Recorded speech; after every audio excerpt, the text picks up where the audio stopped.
Graça e paz, querido, pode sentar-se. É sempre uma alegria retornar aqui. E o pastor Gabriel, como ele bem disse, é um amigo, um querido. Às vezes, por causa da nossa dinâmica, não dá para conviver tanto, estar tão perto.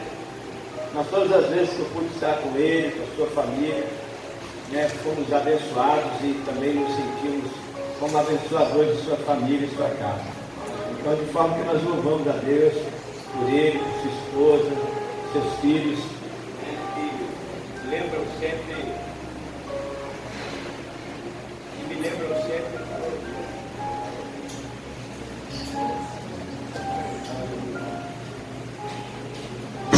Tenta não, isso é coisa que funciona. E me lembram sempre também, eu vejo os meninos e as crianças aí pequenas, Lembro os meus filhos, eu tenho 3 também, Mateus, Camille, Mateus, Lucas e Camille. Mateus hoje com 21 anos, já casado, o Lucas com 19, a Camille com 17. Eu saí de casa, o namorado dela tinha chego, eu olhei e disse, tá difícil, Tá difícil. A concorrência é de geral quase, Não tem como concorrer. E é um privilégio poder ter os filhos sendo criados na igreja, no temor do Senhor, na presença do Senhor. Outro dia nós conversávamos em casa e o meu filho mais velho lembrava de que muitas vezes, enquanto nós fazíamos reuniões na igreja, ele ia para o quintal e era uma comunidade bem carente onde nós estávamos e tinha um pé de jambo que nós tínhamos cortado lá porque fazia muitas sujeiras então nós tínhamos cortado um pé de jambo e não foram poucas vezes que meu filho mais velho, Mateus, dormiu abraçado ao tronco do pé de jambo enquanto nós estamos na reunião. E tudo isso pode parecer em algum momento um sacrifício. Tudo isso em algum momento pode parecer que estamos sacrificando os nossos filhos por causa do nosso ministério, por causa do nosso chamado. Mas quando eu olho hoje meus filhos crescidos, o Mateus mesmo que dormia no tronco, abraçado ao tronco, hoje casado com uma esposa, pregando com o ministério formado agora pela faculdade, eu vou vendo como Deus também é fiel na nossa simplicidade, como Deus é fiel quando nós realmente servimos a Ele de coração, como Deus é fiel quando nós não buscamos as suas mãos somente por aquilo que Ele pode fazer, mas por aquilo que Ele é na nossa vida, pelo seu grande amor por nós e pelo seu cuidado para conosco. Eu não sei qual é o momento que você está vivendo na sua vida. O tema nosso hoje é amor e cuidado, mas eu tenho certeza de 2 coisas: Deus te ama e cuida de você. Amém. Isso eu tenho convicção. Ele ama a mim e cuida de mim. E todas as vezes que eu coloco alguma coisa diante de Deus, consagro isso a Deus, Ele devolve. Não é que Ele devolve, sabe? Ele nos recompensa de maneira sobrenatural. Eu creio numa recompensa da qual a gente não tem noção daquilo que Deus pode nos recompensar, não somente nessa vida terrena, mas sobre a eternidade. Enquanto eu estava aqui pensando e vendo esse culto, eu ficava pensando, e se esse for o meu último culto?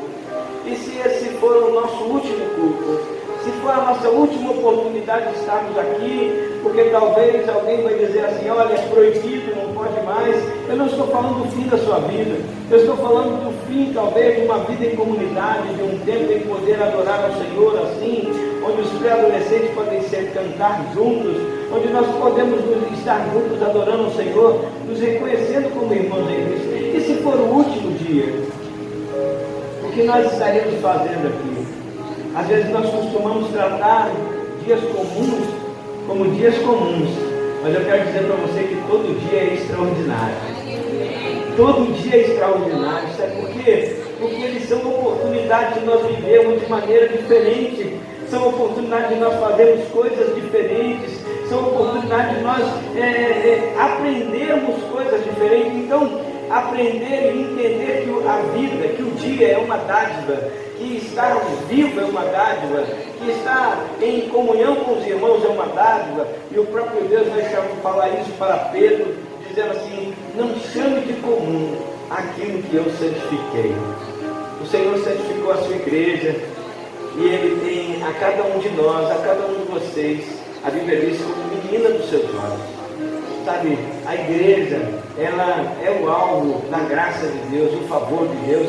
E Deus escolheu, olha que coisa tremenda, o livro de Efésios vai falar sobre isso, que Deus escolheu que por meio da igreja, amém? Quem igreja aí diz amém? Amém? Deus escolheu que por meio da igreja, a multiforme graça e sabedoria de Deus fosse conhecida pelo mundo.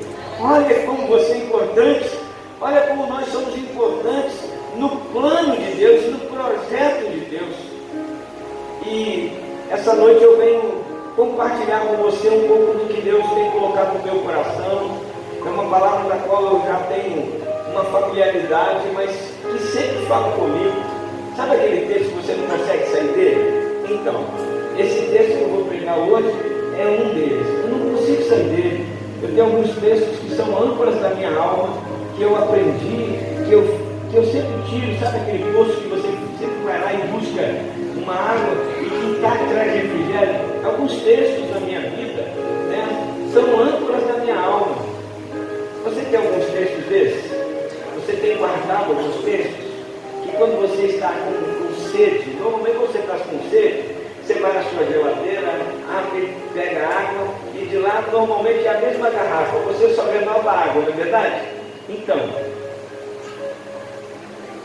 pode ser a mesma garrafa, mas a água está sempre renovada. Está sempre renovada. E alguns textos refrigeram a nossa alma, né? Alguns textos são âncoras da nossa alma. O texto que eu vou ler com vocês hoje está no Evangelho de João, capítulo de número 15. Não existe para mim um texto mais propício para falar de amor e cuidado, né, do que João 15.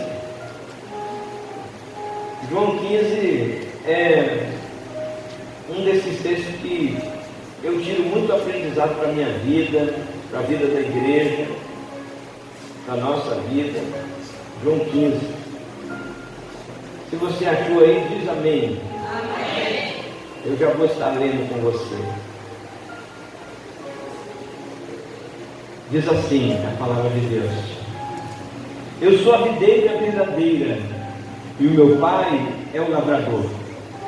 Todo ramo que está em mim e não dá fruto, ele corta. E todo que dá fruto, ele limpa, para que produza mais fruto ainda. Vocês já estão limpos por causa da palavra que nos tem falado. Permaneçam em mim, e eu permanecerei em vocês.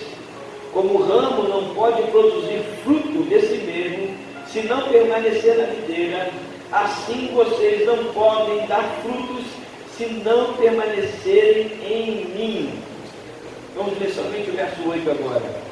Nisto é glorificado meu Pai, que vocês deem muitos frutos, e assim vocês serão meus discípulos.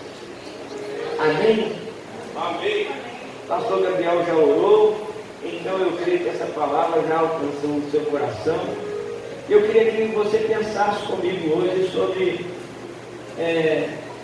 quem você é em Cristo Jesus, sobre qual é a expectativa de Deus a respeito de você, a respeito de mim, quem você é em Cristo, quem nós somos em Cristo Jesus.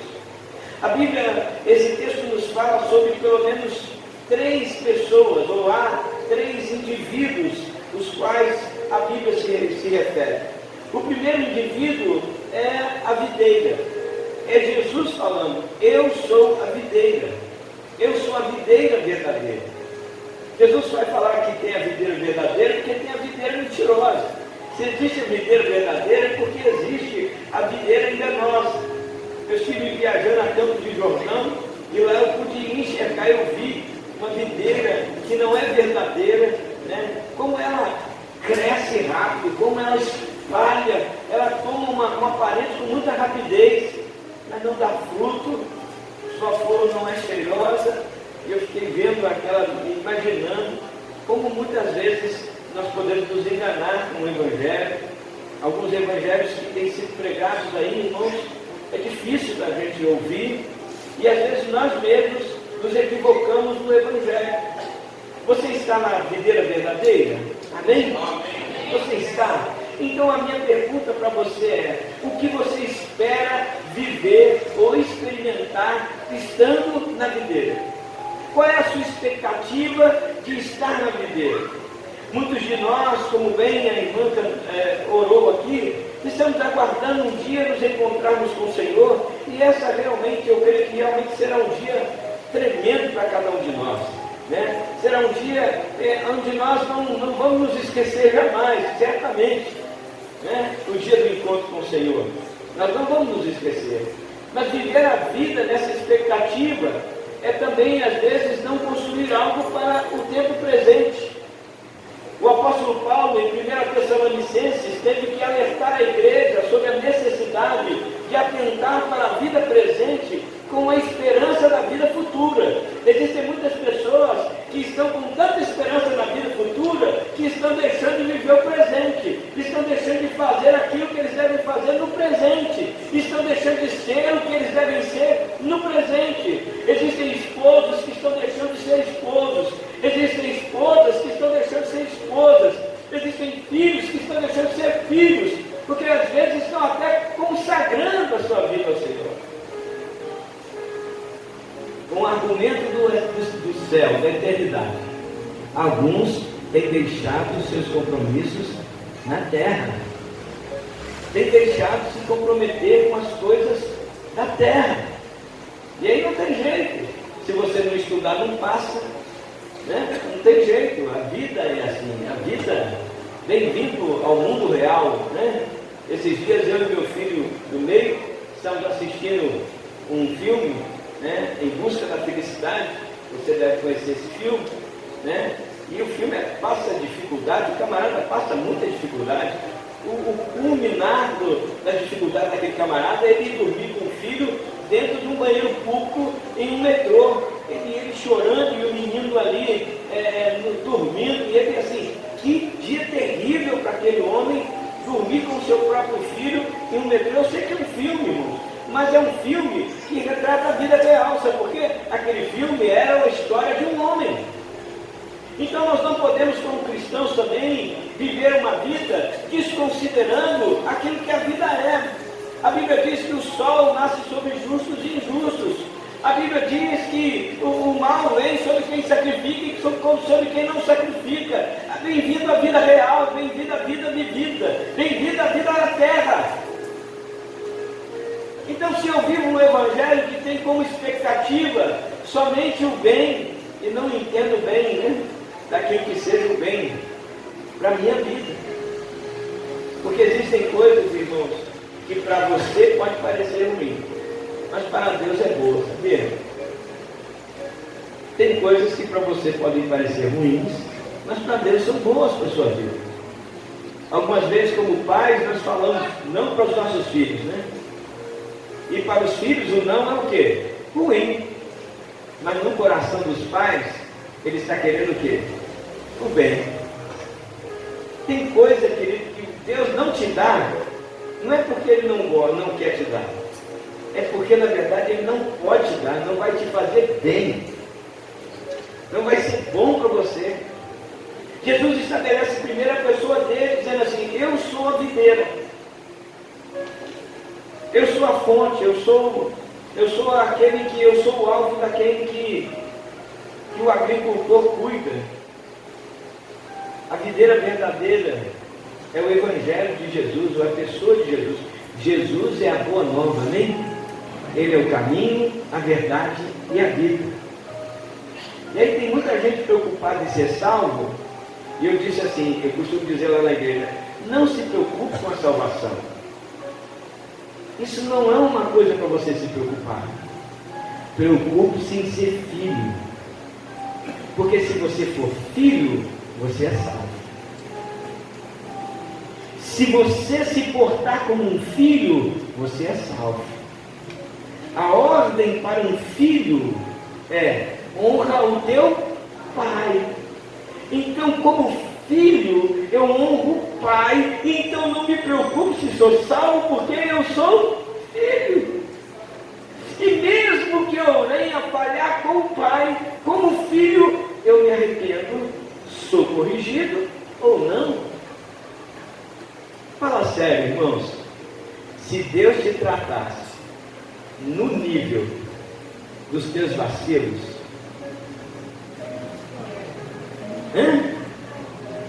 como seria? Teve irmãos aí que disseram, ai. Teve irmão aí que pareceu o Isaías, porque o Isaías teve isso. O Isaías, ele, no capítulo de número 5, ele está dizendo assim: ai dos bêbados, ai dos ricos, ai daqueles que aceitam suborno, ai, e ele diz ai para todo mundo. Ele está olhando um lugar e diz assim: ai dessa turma. Aí ele vai lá para o templo adorar a Deus.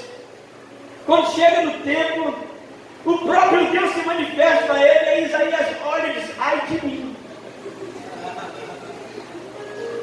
ai de mim, porque é impossível olhar a Deus e ainda achar-se justo e capaz de ter algum direito. E aí quando ele olha e diz ai de mim, ele começa a se lembrar dos vacilos dele, e ele diz assim: ai de mim, que moro no meio de um povo de lábios impuros. Ele diz assim: eu vivo com um monte de gente que fala palavrão, e sou um homem que de lábios impuros, e outra palavra está dizendo assim, e eu também falo palavrão. Ai de mim! Ai de mim, que também tem aquele Instagram terrível. Ai de mim, que sigo aquela pessoa. Ai de mim. Ai de mim. Então, se eu estou na videira, eu preciso da vida da videira. A videira é verdadeira. Querido, preste atenção no que eu vou lhe dizer. Eu não sou teólogo, eu deixo a teologia para os teólogos, mas estudei teologia também, então não sou ignorante quanto a teologia. Mas Deus amou o mundo de tal maneira que deu seu Filho, amém? Quem amou o mundo foi o Pai. O Pai amou o mundo, amém? E Ele deu o seu Filho, e o Filho morreu por amor ao Pai. O Filho morreu por amor ao Pai. Ele disse: o que eu faço porque vi meu Pai fazer.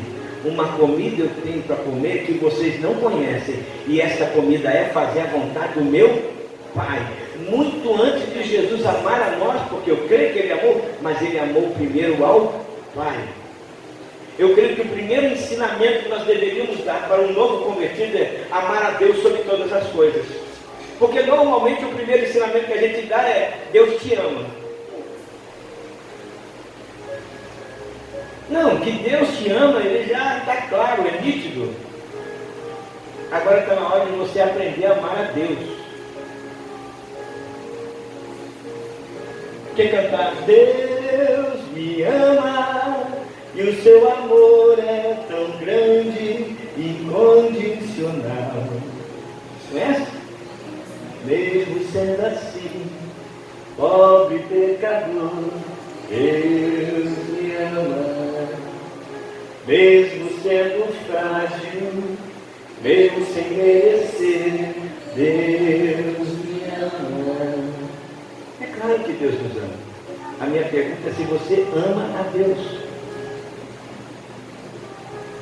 Certo pregador, uma vez orando, disse: Senhor, me usa a minha vida, Senhor, eis aqui a minha vida, usa a minha vida, Deus. E o Espírito Santo falou com ele: querer te usar, eu quero. A questão é: será que você não vai me usar? Será que você não vai usar o poder que eu estou dando a você, a autoridade que eu estou dando a você, sabe, as revelações que eu estou dando a você, para me usar, para sobrepujar sobre outra pessoa, para poder se tornar melhor do que alguém? Deus está pronto para te usar. Ele só não te usa mais, porque Ele ainda não tem certeza se você não vai usar Ele.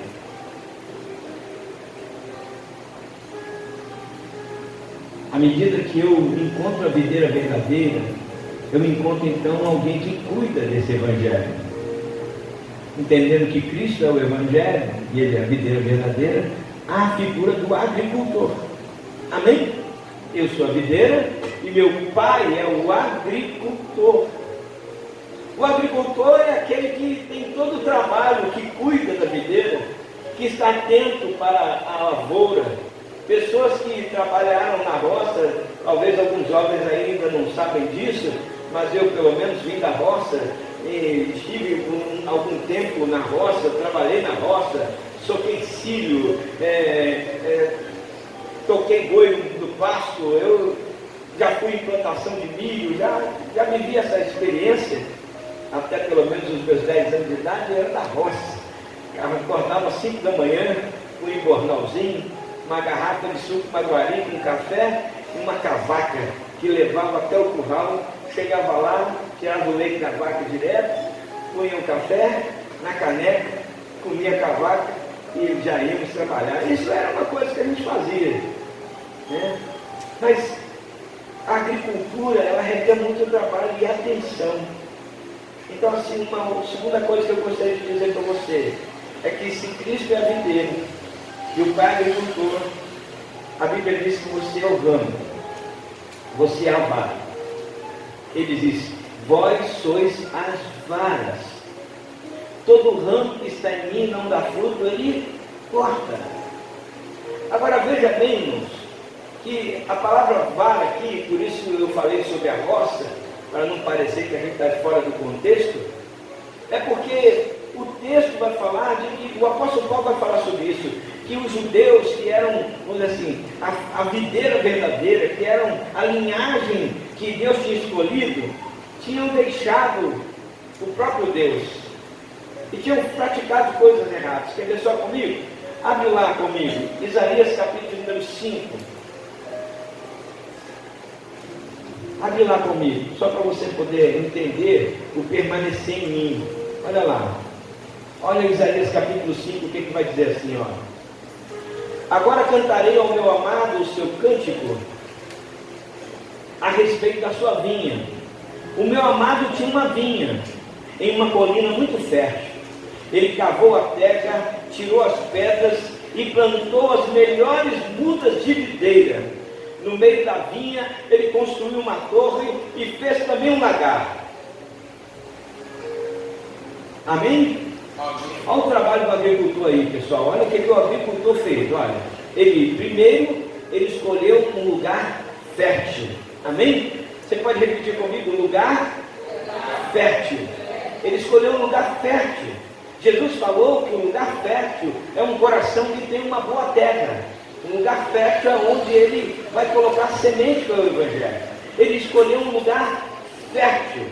Depois a Bíblia vai dizer que ele plantou as melhores mudas, ou seja, ele deu ou colocou as melhores palavras, porque a palavra é semente, amém? A palavra é uma semente, então vai dizer que aquele agricultor, ele arrumou um lugar fértil e plantou, semeou a melhor muda que ele tinha, as melhores sementes que ele tinha.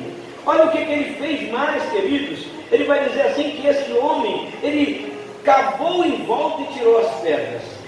Será que você pode se enxergar nisso aí? Será que você pode ver Deus fazendo isso na sua vida? Te colocando nessa igreja, um lugar fértil, colocando dentro de você uma palavra abençoadora, sempre uma palavra de cura, de libertação, de inspiração, algo que vai fazer com que você cresça. Olha o que mais esse agricultor vai fazer. Ele tirou as pedras.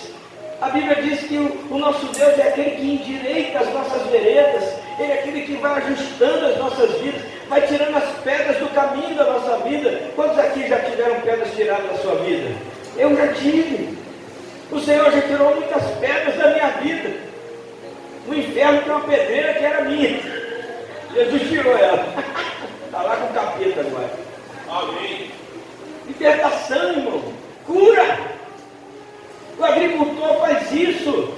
Deus faz isso na sua vida. Ele vai removendo pedras, ele vai tirando tudo aquilo que pode impedir o seu crescimento. A razão pela qual se tira as pedras é para que as raízes encontrem com mais facilidade a água. Mas a Bíblia vai dizer que esse agricultor não se limitou a isso. A Bíblia diz que ele fez um lagar. Ele construiu uma torre para vigiar e fez um lagar em volta. Um lagar, irmãos, é para defender dos inimigos. Eu me recordo, ainda na roça, nessas coisas de roça, que nós criávamos abelhas, e era comum às vezes pegar pneus de carros, cortar pelo meio e pôr ali, antes, né, da colmeia, com uma madeira que sustentava a colmeia, e colocava o pneu. E ali a gente enchia de água, porque um lagar era isso, era um lugar cheio de água. Mas não é para alimentar a planta, na verdade é para proteger a planta das pragas, das formigas que podiam subir. Então o lagar protegia, quer dizer que o agricultor, ele tirou todos os impedimentos na terra boa e ele construiu um ambiente de proteção. Você tem um lagar na sua vida? Lá na minha igreja eu tenho ensinado que o meu lagar é o meu recel, é o meu ambiente de proteção. O lugar onde Deus coloca pessoas à minha volta, né? E a gente até senta em círculo, justamente para nós nos guardarmos mutuamente, orarmos uns pelos outros. E colocou uma torre. Torre fala de vigia, de olhar, de atenção. Eu quero dizer para você nessa noite, querido, que Deus tem feito tudo isso com você. Deus tem escolhido um melhor lugar para você ficar. Tem semeado ou separado uma palavra que é uma semente boa para a sua vida. Deus tem cercado você de proteção. E Ele colocou uma torre, gente para cuidar de você, não para te vigiar. Amém? Tem gente que acha que quando está sendo cuidado, está sendo vigiado. Já viu? A turma às vezes é assim, tem uma turma que acha que está sendo vigiado, quando na verdade está sendo cuidado. Deus fez tudo isso, mas olha o que aconteceu com essa vinha. Dá uma olhada. Lá no verso 5, e ele esperava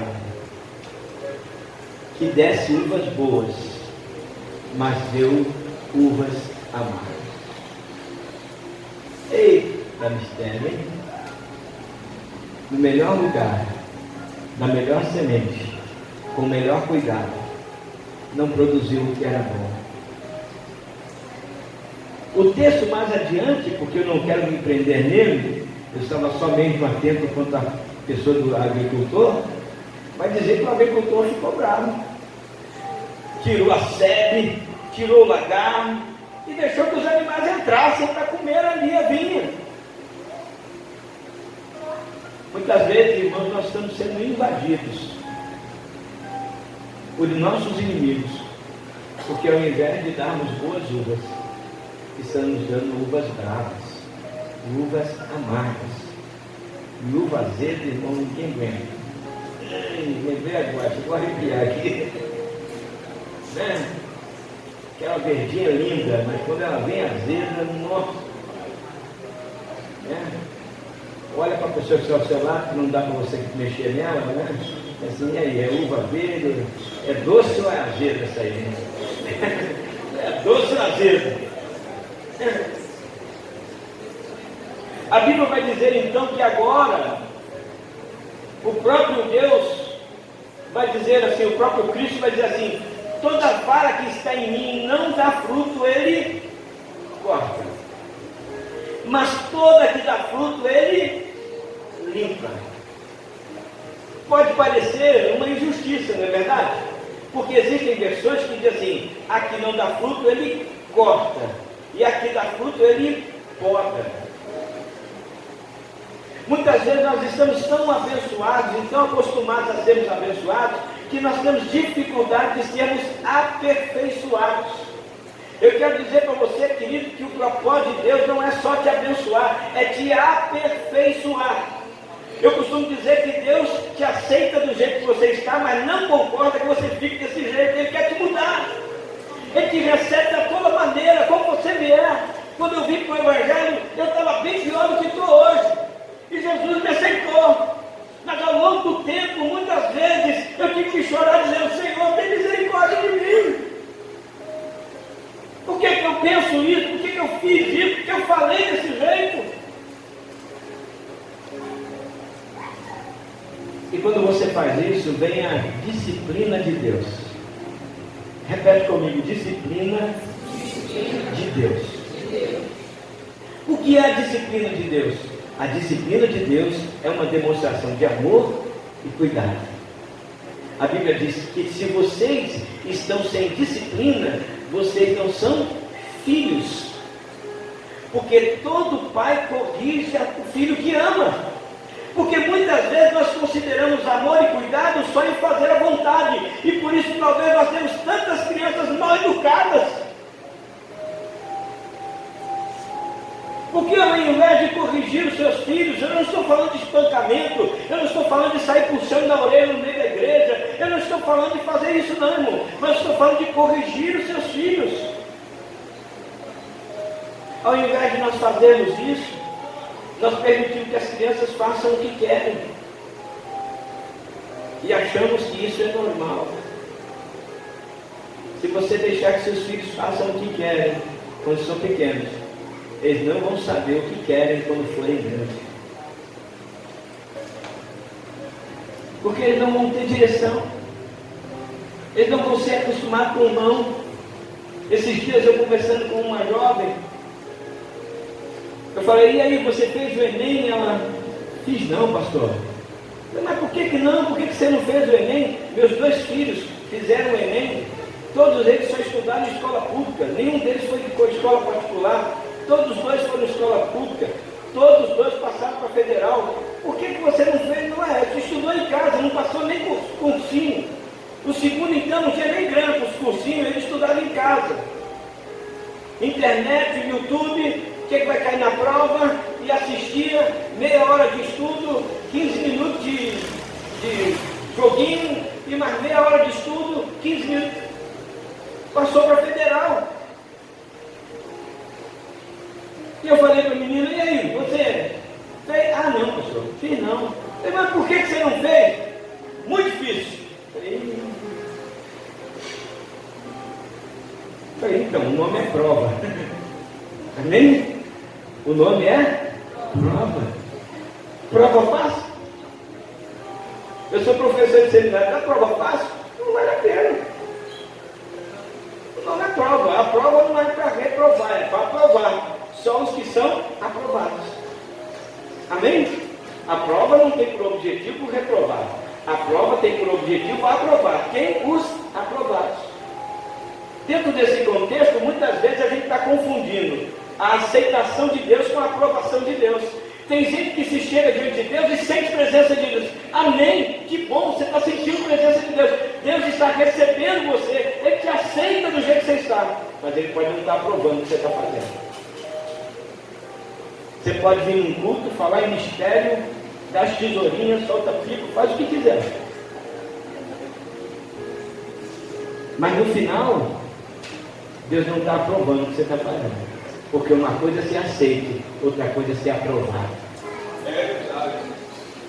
Não confundam o cuidado de Deus, a aceitação de Deus com a aprovação dele. Filhos obedientes nem precisam pedir. Filhos desobedientes só recebem o necessário. Filhos desobedientes só recebem o necessário.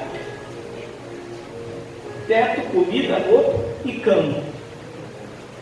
E se o pai for bonzinho, até que dá um celular? Os filhos obedientes não precisam pedir. Recebem tudo que o pai faz de bom, faz para o seu filho.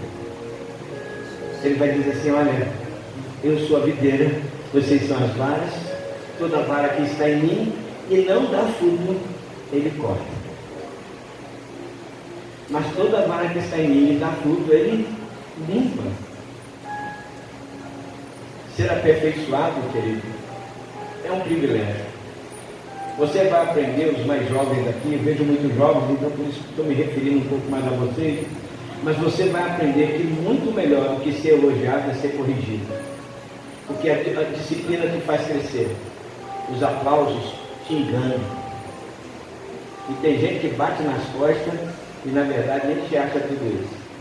Alguém disse certa vez para mim, que a melhor forma de desqualificar uma pessoa é colocar ela e elevar ela a uma posição que ela não tem. Todo mundo vai ver que ela não tem aquilo. Você expõe ela e todo mundo olha e diz, não era para estar ali. Mas quando Deus te exalta, quando é Deus que te faz crescer, todo mundo vê o seu crescimento e todo mundo glorifica a Deus, para que os homens vejam as suas boas obras e glorifiquem ao vosso Pai Celestial. Esta é a realidade da nossa vida cristã. Quando a Bíblia vai dizer que nós devemos dar muitos frutos, irmãos, tem gente ainda pensando em pedrinha no céu. Ah, fiz mais uma pedrinha na minha coroa. E falar nisso, cuidado com o coronavírus, né? Se resguarde aí, passe álcool em gel na mão, né? Para você manter os seus coroas vivos, né? Então, cuide para não pegar o coronavírus e para manter os coroas vivos. Cuide disso. Mas é importante nós compreendermos que o objetivo de Deus é que você dê fruto, amém? Amém. Frutos. Eu poderia ainda, durante algum tempo aqui, falar sobre os frutos, que para mim, nesse texto, representam pessoas. A minha interpretação bíblica desse texto, pela exegese dele, vai dizer que são pessoas. Ou seja, a expectativa é de que, assim como você foi alcançado, você alcance alguém. Porque muitos de nós vão dizer assim, glorifica a Deus, igreja, e a igreja diz, aleluia! E no céu os anjos dizem, eu não entendo esse povo, eu olho no céu e Deus te criou para ser. A Bíblia vai dizer, para que o seu Pai, né? Para que o seu Pai seja glorificado. Olha o que o texto vai dizer lá no verso 8. No verso 8, olha o que diz assim, olha. Nisto é glorificado o meu Pai. Nisto é glorificado o meu Pai. Não é uma opção, é uma declaração. Nisto é glorificado o meu Pai, que deis muitos frutos. Então, como é que você glorifica a Deus, irmão? Dando frutos. E você pode até dar fruto e dizer assim, graças a Deus, ganhei mais um, conquistei mais um, meu gestão está crescendo, está multiplicando, graças a Deus, nós estamos ganhando essa cidade. É hora de você dizer amém. Amém. Amém? Nós estamos ganhando essa cidade, na glória de Deus. E aí então nós começamos a dar frutos, porque o investimento que Deus fez na minha vida, Ele está dando resultado. Deus está investindo na sua vida. Essa igreja está aqui há 28 anos, alcançando pessoas. E agora, Deus tem dado uma visão de multidões. Sabe a única coisa que pode nos impedir de ganhar multidões, irmãos? A visão. Porque se nós olharmos para nós mesmos, nós não temos realmente condições. Se olharmos para os nossos recursos, não temos condições. Mas eu creio num Deus que é capaz de transformar um pastorzinho em um rei, um filho mimado em um governador. Eu creio num Deus que pode fazer da cruz um sinal de vitória e não de maldição. Eu creio num Deus que ao longo da história já disse que os improváveis são os escolhidos dele. Os improváveis são os escolhidos dele. Semana passada, a minha carta do Gessel era isso. Em 1 Samuel vai dizer que Davi, 2 Samuel, que Davi se escondeu na caverna de Adulão. E lá eles se esconderam, lá juntaram-se a ele. Você imagina, a turma que se juntou a ele. Todos os homens que estavam em aperto e endividados. Você imagina? Você já está devendo e alguém chega e aí, cara, me empresta o dinheiro. Todo homem que estava desanimado se juntou a ele. E a Bíblia diz que Davi olhou aquele grupo de improváveis, aquele grupo de pessoas que não tinham mais perspectiva de vida, aquele grupo de pessoas que aparentemente diziam assim, bom, se Davi, que é Davi, foi para a caverna, quem dirá eu? E foram para a caverna. E aí, irmão, essa história de ir para a caverna, deixa eu explicar para você, no Antigo Testamento, o que é a caverna? Caverna no Antigo Testamento é banheiro. O pessoal ia para a caverna para defecar. Caverna naquele tempo era banheiro. Era um lugar de maior privacidade, era escuro. E era usado como banheiro. Ou seja, num lugar onde as pessoas usavam para deixar ali seus dejetos, um homem de Deus foi lá e encontrou outros homens e fez dele valentes. Quando a Bíblia vai dizer, e nesse texto, até o verso de número 11, do verso 1 até o verso de número 11 vezes aparece a seguinte expressão: permaneçam em mim e eu permanecerei em vós. Sabe por que esse texto aparece? Por que essa palavra aparece? E agora eu fecho lá com a minha vida da roça. Porque na roça a gente costuma enxertar as árvores. Quem é da roça já sabe como é que é árvore de enxerto. A gente pega um pé de laranja e bota um enxerto de tangerina. E a árvore de um lado da laranja, do outro lado da tangerina. O meu avô tinha uma árvore no quintal, que de um lado dava laranja, de outro tangerina. E a gente viajava só para ir ver a árvore da laranja que dava tangerina. Por quê? Porque ele fez um enxerto na laranjeira. Ele pegou um galho fresco do pé de tangerina, cortou aquele galho fresco e fez uma pontinha. Ele fica como se fosse uma ponta de lápis.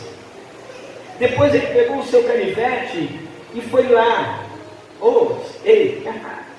Olha aí.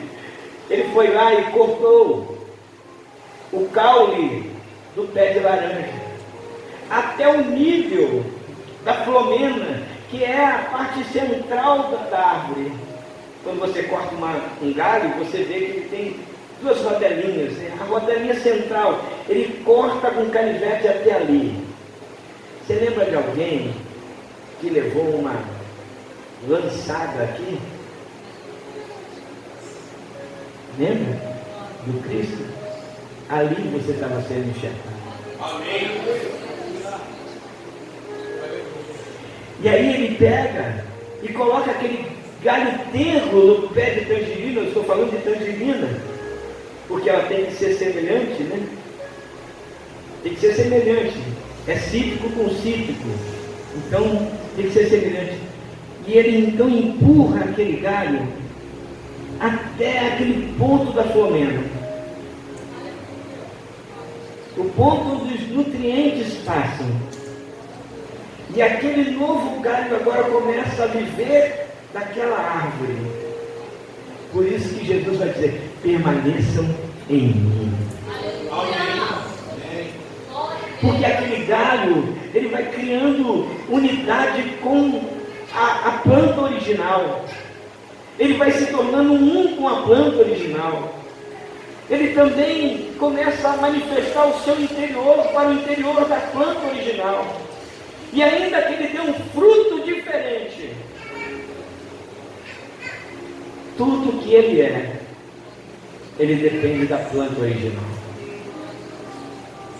Tudo que eu e você somos, para dar frutos, depende da planta original. Onde você está enxertado, que evangelho você está vivendo, que tipo de fruto você está dando. Porque o seu fruto pode ser diferente do meu. Os nossos dons podem ser diferentes. Eu posso ter habilidade para atrair pessoas de determinado tipo, e você tem habilidade para atrair pessoas de outro tipo. Mas se nós estivermos ligados à videira, todos nós vamos ser frutíferos. Amém. Todos nós vamos dar frutos. Todos nós, queridos. Então nós precisamos entender que nesse tempo de oportunidade, de amor e cuidado, que Deus está dizendo para vocês: ei, eu já tenho amado, eu já tenho cuidado, agora eu quero ver o fruto. Eu espero de vocês o fruto. O fruto que glorifica o meu nome. O fruto de pessoas que vão chegar aqui dizendo: um dia eu cheguei aqui nessa igreja, eu estava detonado, arrebentado, minha vida estava sem rumo, mas eu achei o irmão fulano, a irmã fulana, eu achei você, meu irmão, e a minha vida mudou, porque eu encontrei condição, você me enxertou na videira verdadeira. Deus te dá a oportunidade, querido, de enxertar pessoas no lugar onde você está, de fazer com que você tenha essa oportunidade. Eu não sou um pregador daquele de tacar fogo na igreja, mas eu sou um pregador de tacar fogo em você. Amém. De fazer com que você sinta desejo de ser o que Deus te criou para ser. Amém. Porque se fazer soprar vento e balançar a roseira, meu irmão, é fácil. Quero ver fazer a roseira crescer. Tem que fazer a roseira crescer. Tem que fazer a árvore crescer. A igreja não está aqui, querido, para ocupar um lugar na terra. A igreja está aqui para ocupar a terra. A igreja está aqui para isso, a ordem é essa. Enchei a terra, dominai-a, sujeitá-la. Essa noite, IMW de Nova Campina, eu venho aqui para dizer para vocês, vocês têm um agricultor, vocês já possuem a videira, já estão enxertados nelas, é tempo de frutificar. É tempo de frutificar, de crescer, de se gloriar no crescimento. Não crescer por crescer, não crescer por dar nome, mas crescer porque ama o Senhor. Eu não sei até quando Deus vai permitir que eu continue pastor. Não sei mesmo. Quem sabe é Ele. Mas uma coisa eu tenho me preocupado, pelo menos é o meu cuidado comigo mesmo. E eu quero terminar a mensagem falando isso. O pastor Gabriel disse que eu tenho uma das maiores igrejas da primeira região, e é verdade. E eu nunca foi que eu posso dizer o que eu fiz por isso. Eu ri. O que eu fiz para fazer isso? Ri. Entendeu? Eu só sorri. Achou coisa doida essa, seu maluco? Alguns me chamam, cara. Alguns até dizem que eu sou doido. Porque tem hora que você tem que rir. Porque você não fez nada para fazer. Sabe por que o nome de Isaac era riso? Isaac era riso, o nome Isaac quer dizer riso. Porque a mãe dele dizia assim, agora todo mundo vai rir. E quando alguém me perguntar, como é que você com 100 anos conseguiu gerar um filho? O que ela ia dizer? Nem eu sei. Nem eu sei. Eu fiz o básico. Então, querido, se você consegue receber o que Deus faz com você, com riso, reconhecendo que não foi você que fez, foi a graça de Deus, foi a misericórdia de Deus, então aprenda a sorrir das coisas de Deus, e você vai dar frutos. Eu não consigo parar de falar, mas vamos lá. Você pode imaginar uma árvore fazendo força para fazer um fruto?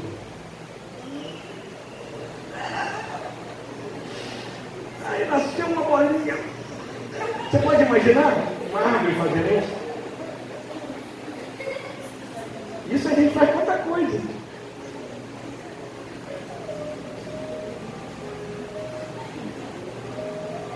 Sabe por quê? Porque para a árvore dar fruto é natural. É natural, ele não faz força. Ele simplesmente é e produz. Ele simplesmente pega aquilo que existe e transforma no que não existe. IMW de Nova Campina, é tempo de frutificar. Mas não precisa fazer força. É só acreditar e sorrir. Sorrir. E as pessoas dizem, como é que está a sua igreja? Como é que pode, né? Você Também não sei. Seu Gessel está crescendo, por que você fez isso? Não sei. Tem gente aceitando Jesus na sua igreja, o que está acontecendo? Não sei. E comece a se alegrar em Deus. Amém. Porque quando eu me alegro em Deus, eu alegro Deus.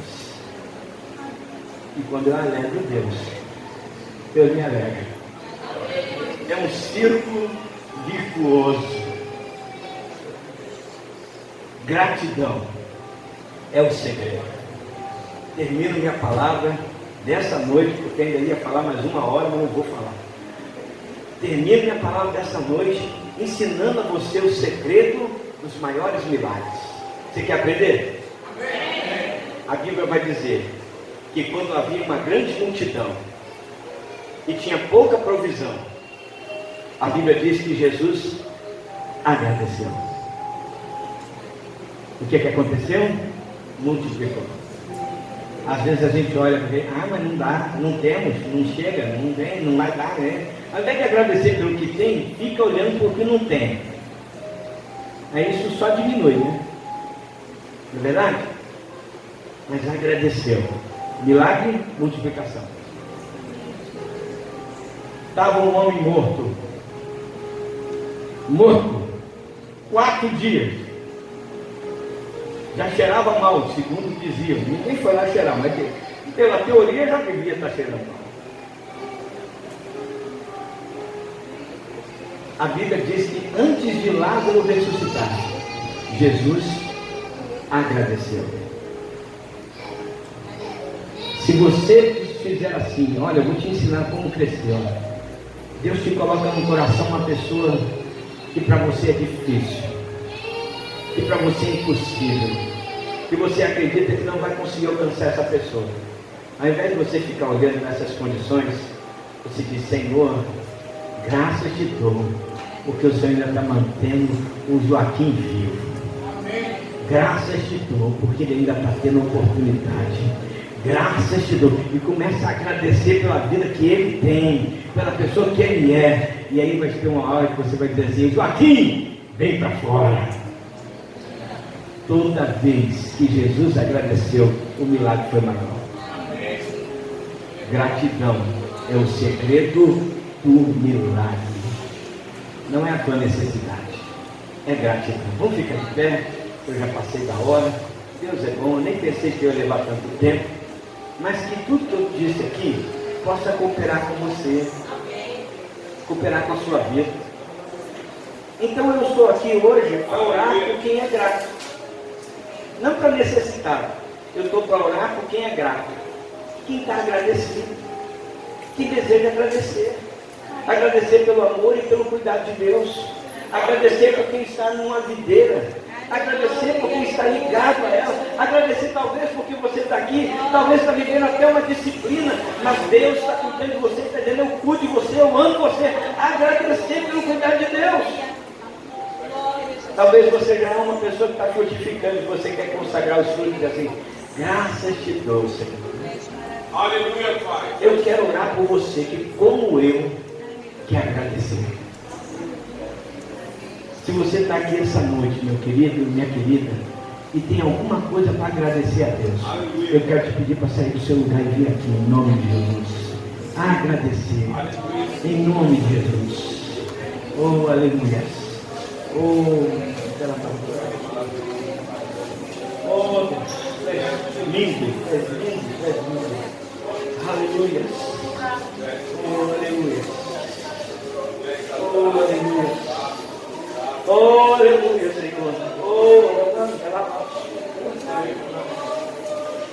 ele abriu mão de sua glória, morreu no madeiro por mim, me conectou, salvou, curou. Ele me deu um destino, uma taça, um pouco de vinho. Ele me deu unção, casa de pão. Pôs um anel em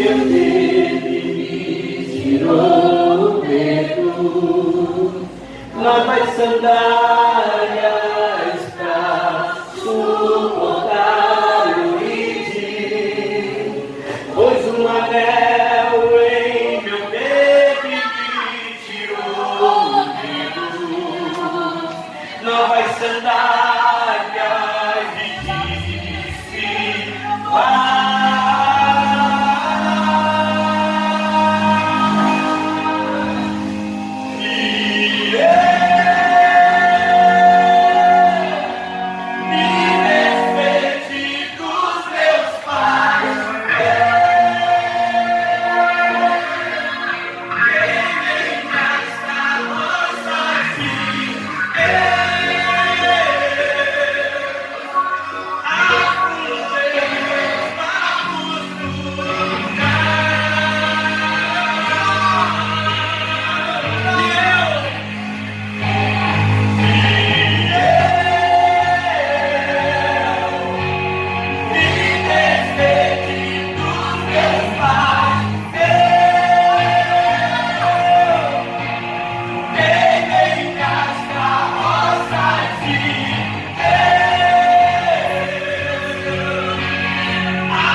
para a glória do nome do Senhor. Amém. Você pode aplaudir o Senhor, querido?